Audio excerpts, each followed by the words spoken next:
Welcome to our channel. Today we how to set up Notion API integration with a custom dashboard step by step clearly. To set up Notion API integration with a custom dashboard, begin by creating a Notion account if you don't have one already. Log into your Notion account and open the workspace where you want to create the integration. Visit the Notion developers page to create a new integration. Click on the New Integration button. Name your integration and select the workspace. Set the integration's capabilities by enabling the necessary permissions. Once your integration is created, copy the integration token. Next, open your Notion workspace and go to the page you want to connect with the API. Click on Share in the top right corner.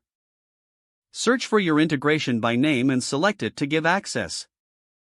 Now, head to your preferred programming environment or code editor.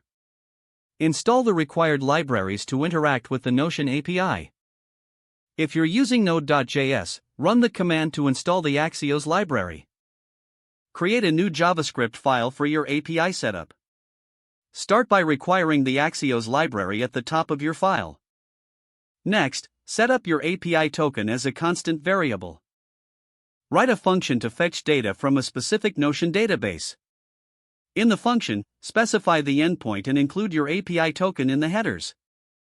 Use Axios to make a GET request to the Notion API with the specified endpoint.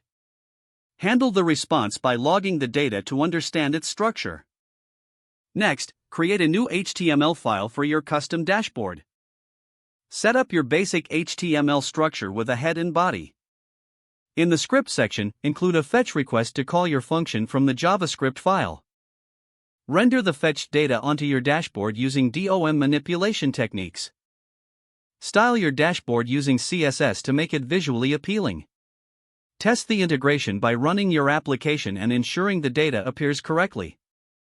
Refine your dashboard by adding interactive elements, such as buttons or dropdowns. Finally, ensure your code is well documented for future reference. Don't forget to like this video and subscribe to our channel for more step-by-step tech guides.